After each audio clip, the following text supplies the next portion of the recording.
You feel it, don't you? The voices leaking through the cracks.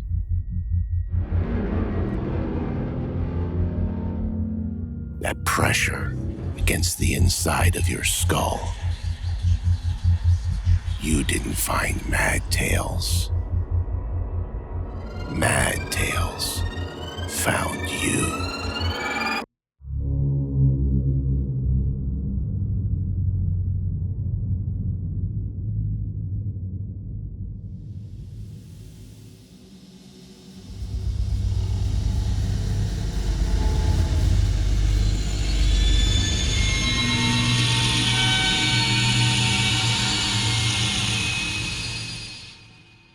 I'm on the floor of some place I've never seen, looking at a boot worn by a man I don't know. The carpet is plush and full, decorated with blue and yellow and swirling patterns. Headaches. Blood in my mouth where the boot on the man I don't know kicked me, or where I fell. I don't know. I lose time, often. Try not to let the blood drip on the carpet, but it does anyway. Last thing I remember is the house. Looted. Porch stoops and leans like a dirty old man. Black windows like black widows. Spiderweb in the corner of the porch blowing in the breeze, and this was good. It was caught in the full cracked moon, and I felt the spiderweb creep across my brain, spread out like a wash of prickers. And then I wake up and I'm on the floor, looking at the boot and the nice carpet. "Salvation," I croak. Laughter from the room. More than just the boot-wearing man, all around me. This isn't salvation. "Water," I croak. More men laughing, gravelly and bitter. One snorts. My hands are tied behind my back to a chair, feet tied to its feet so we're like one crooked thing spilled out on the nice carpet. "Set 'em up, please," someone says. Male, high-pitched, smooth. The chair swings and I get dizzy, skyrockets in my head and the back, right where it meets my neck. Spiderweb lightnings across my eyes, but none in my brain. I lose no time. And then I'm up, head pounding, whump, whump, whump with my heart. Fat man on the other side of a fat desk in front of me smoking a fat cigar. The smoke burns my eyes and throat and I cough. You can smell smoke in somebody's hair from 15 feet away. 50 if the wind's right. "Give him some water, Chuck," the fat man says. He doesn't drop his letters. Doesn't say him. Asks politely. He's educated. He's in charge. Then he coughs, harsh and hoarse like an old man on that dirty old porch. Something wet pours over my head. Water. Chuck giggles. I can't see him, but I know he's looking over his shoulder at his friends. The fat man leans forward and clasps his pork roll fingers in front of him on the table. He chews in the cigar in the left corner of his mouth. Lips shine with spittle. He stares with beady little eyes over my shoulder and takes the cigar out of his mouth. "Now to drink," he says, and raises his eyebrows. "Please." Laughter stops. Bottle to my lips. Water cools my mouth, my throat, my belly. No sediment, clean, tasty, no smell. Bottled. I gulp so hard that it spills down my chin and neck. I gasp when Chuck takes it away. "Fucking Fuji," he snarls, and smacks the back of my head so hard that my hair falls in my face. My hair is long, and it's wet with the water he poured all over it, and when I whip it back, the water spatters all over him. "God damn it!" Fat man motions him away with one impatient and thick hand. Cigar smoke trails above his head and waves. The cigar smoke masks the other sense, good sense. I let my nostrils flare. Chuck smells like manure. Manure means animals. Animals mean food. The fat man smells like alcohol and soap. Soap means showers. Showers mean hygiene. Others in the room, too, smell like dirt and sweat. Farmers. This is a good place. I won't be allowed to stay. Fat man is speaking. "Going to help us get it," he says.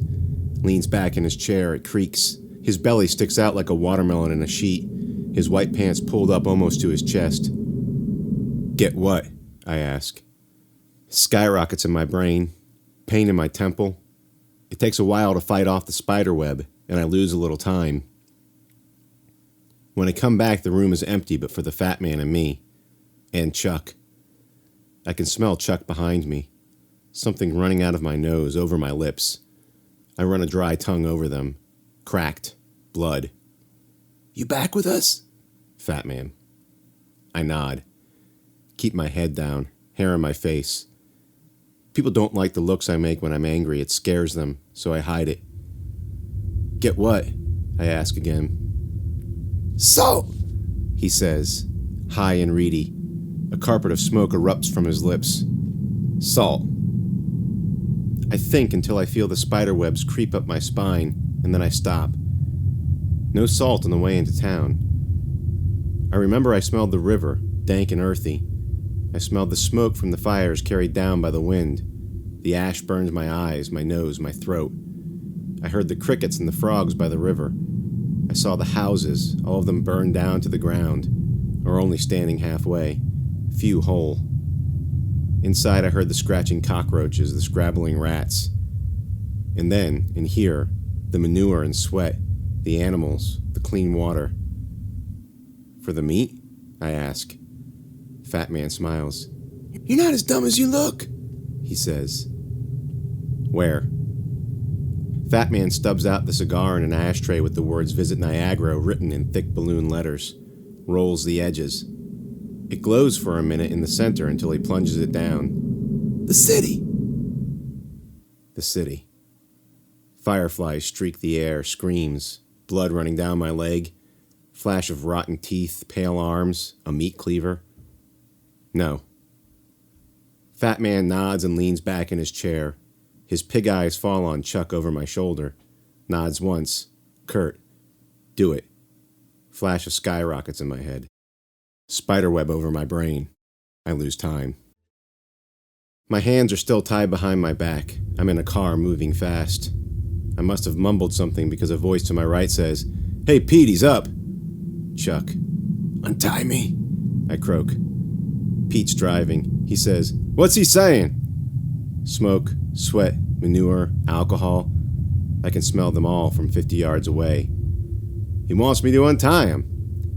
Pete laughs. "Not yet." Look out the window. Let my hands feel along the waistband of my pants. My knife, a little shank of metal, is still there. My head cracks against the window. Stars in my eyes. Chuck hit me. "Want some water?" I blink the stars away. Nod. He holds a bottle to my lips and I gulp, gladly, once, then spit a mouthful out all over the seat in front of me. Piss. Chuck, laughing, coarse. Pete cusses in front of me. I wait until Chuck closes his eyes for just 1 second. Throw myself at him, mouth open, aim my forehead for the soft of his eye. Stars for a bit, then I'm on top of him. My mouth finds his ear. Chuck yells, "Get him off of me!" Screams to squeals, salty blood on my tongue. Something hard lands on the back of my skull. Stars explode again, but I don't let go. A thud, more stars, blood in my mouth. I lose time. On the edge of the city, smell the ash, burnt metal, the strong smell of rot in the distance. Fires deep inside, I can see their glow, the heart of the animal, their fires. Chuck presses the barrel of a shotgun against my temple. The left side of his face is awash in blood. Spiderweb around the base of my skull. I lose time and then I'm up and Chuck is under me, his arm at an angle. My knife is buried past the hilt in his skinny red farmer's neck. Pete has a shotgun now, trained on me, but not against me, and his eyes are wide and his mouth is shut. The other man's mouth is shut too. Blood salty on my tongue. My mouth was wide open. The other man says, "What should we do?" Pete swallows. "Fat man wants his salt," he says. He nods at me. He says, "Wants him to get it." "Look what he done to Chuck." Pete lowers the barrel a little. He glances at Chuck. He says, "Maybe Chuck shouldn't have did that." He says, "Maybe Chuck deserved what he give him." Lowers the barrel all the way.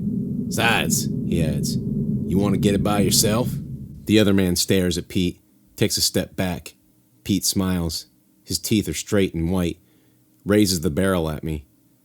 "He seems to know what he's doing." "Yeah, The other agrees, fast, like he was scared of me.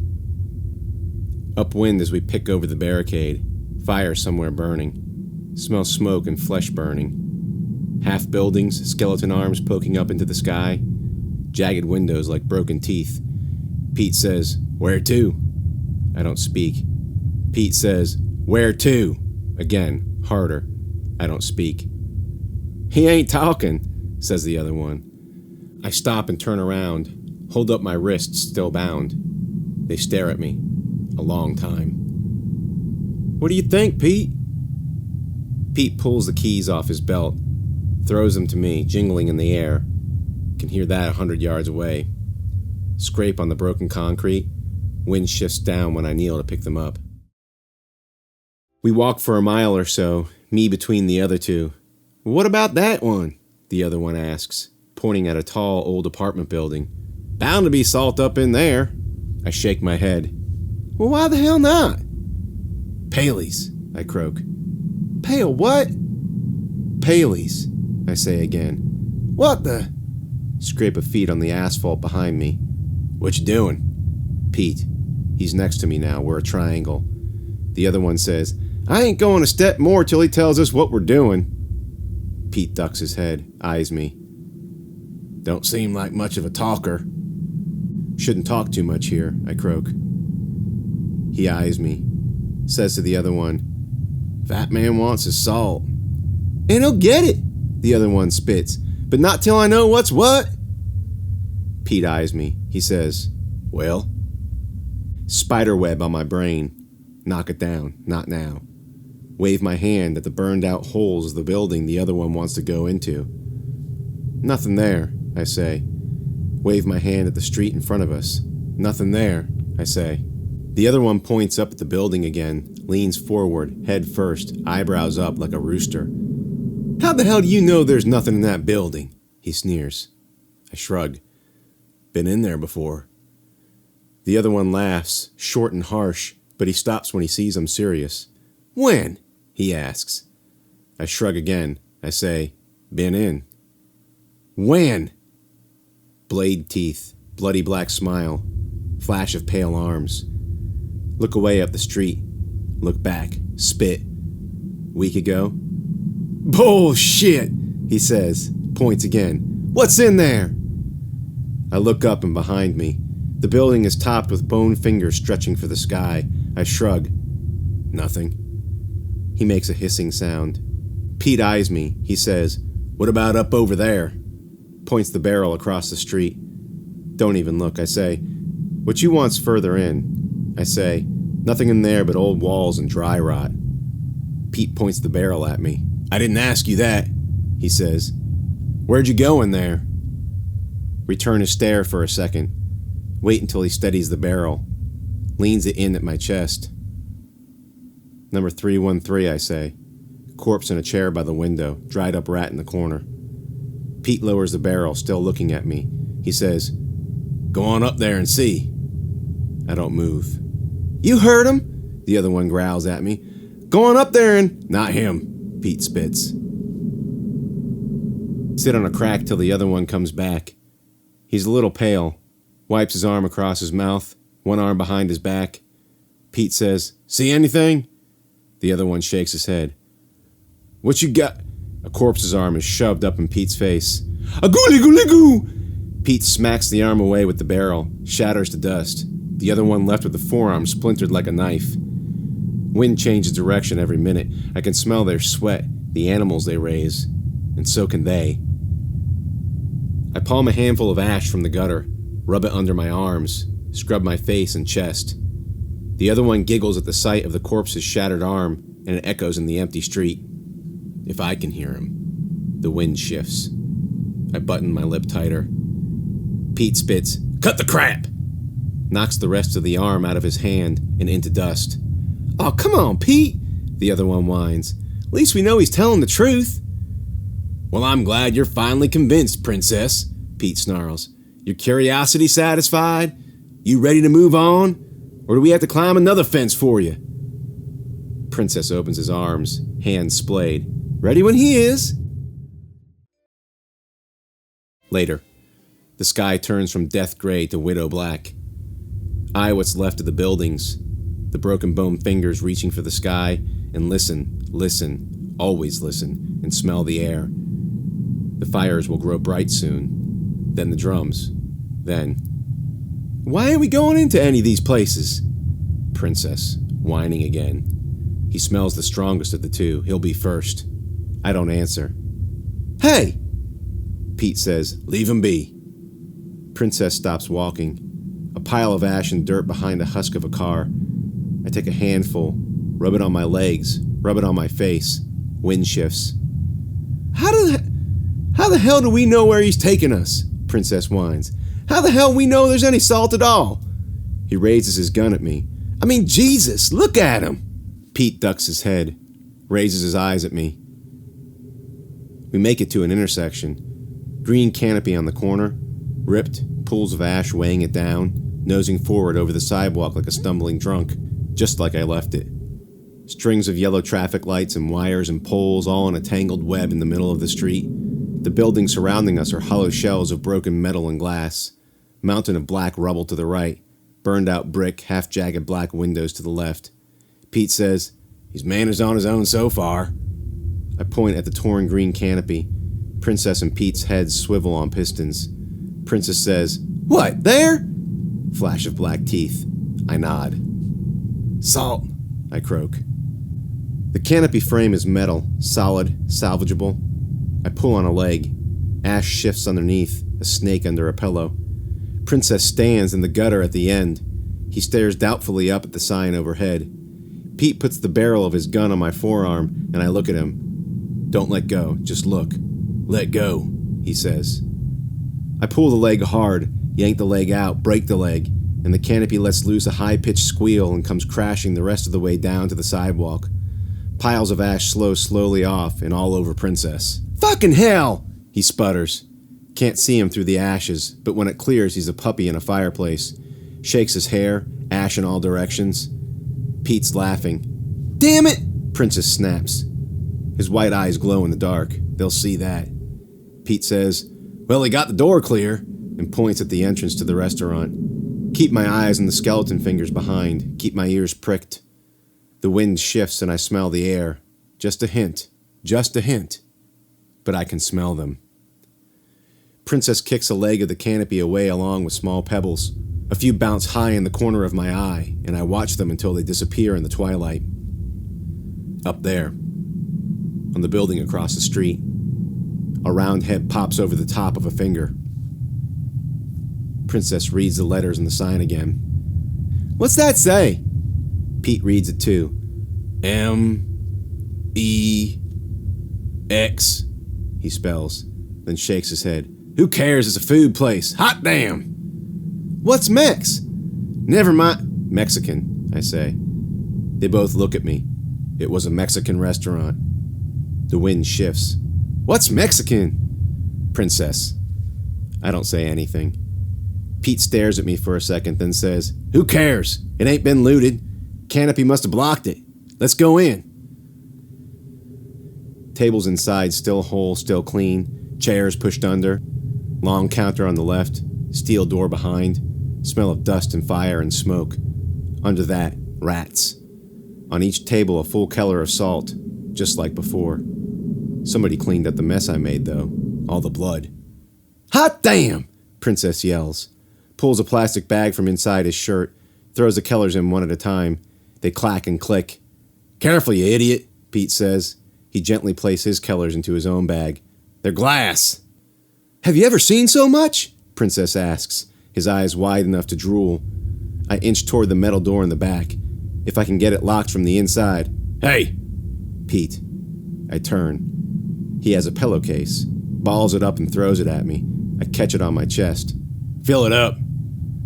Slink slowly to the nearest table. Drop a keller in the case. Keep my eye on the window. Two more round heads and the skeleton finger across the street, perched on the tip like insects. Pale and glowing white in the darkness. Damn! Prince calls out from the kitchen. He pushes through the saloon doors, a large cardboard box cradled in his arms. Hit the jackpot back there! I shuffle to the window, the case dangling from my right hand. peek out of the corner of my eye, stop dead. There. And there. And there. Quickly shove more Kellers in my case. Pete snaps, "Hey, careful with those!" Drums roll in the distance. Princess stops, goes pale. "What was that?" A firefly shoots off the finger across the street, 2 more behind it. They arch high and loop down at the window. An explosion of white and red fire washes against the glass. I jump behind the bar. The window cracks. Then the other 2 hit and glass explodes. The spiderweb swarms up the back of my brain, and this time I don't fight it. I lose time. Standing in the black hollow of rubble across the street and a block away from the mechs. Breath comes and heaves. Arms and legs and back ache, covered in blood. Soaks my clothes, hair. Gash on my right leg. White meat. I have Pete's shotgun and both their bags of salt. The pillowcase is empty, covered in blood, ragged hole in the bottom. I can smell them. Hundreds of them. Must be from a reek that strong. Poke at the meat around the wound in my leg. I'll need to clean that, sew it up. Maybe the fat man will help. Step out of the hollow and suck in a hiss. Mech swarms with paleys. Cover the place like a pile of ants, front, top, sides. Naked blue-white skin glows in the night. Something pops out of the mass, arches high towards me. I lose it against the sky, then it bounces with a thick thud in the middle of the tangle of wires and lights. A handful of paleys disengage from the swarm, pounce on it. See what it is before they get to it. Pete's head, mouth open, lips ripped off, teeth punched in, blonde hair matted red. Wind changes directions. The whole swarm raises their blind eyes to it. Their slit snouts flaring, snuffling sickly. 100 white eyes turn as one in my direction. I raise the shotgun and back away. The spiderweb flows over my brain. I turn to run. I lose time.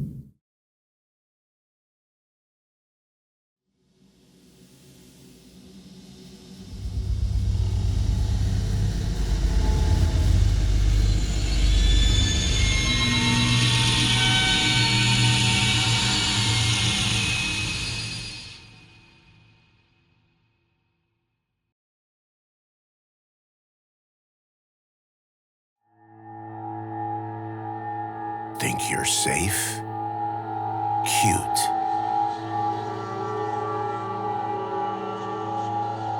If you're still breathing after this story, maybe you're ready for more.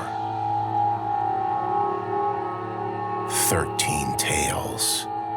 Murder, madness, monsters, and mayhem. Stories that will stick in your head like a bad dream and rot. Get the ebook, the audiobook, and the paperback, or collect all 3 if you've got the guts. 13 tales, no mercy, no escape. Visit www.silverhammer.studio and get your copy before something else gets you.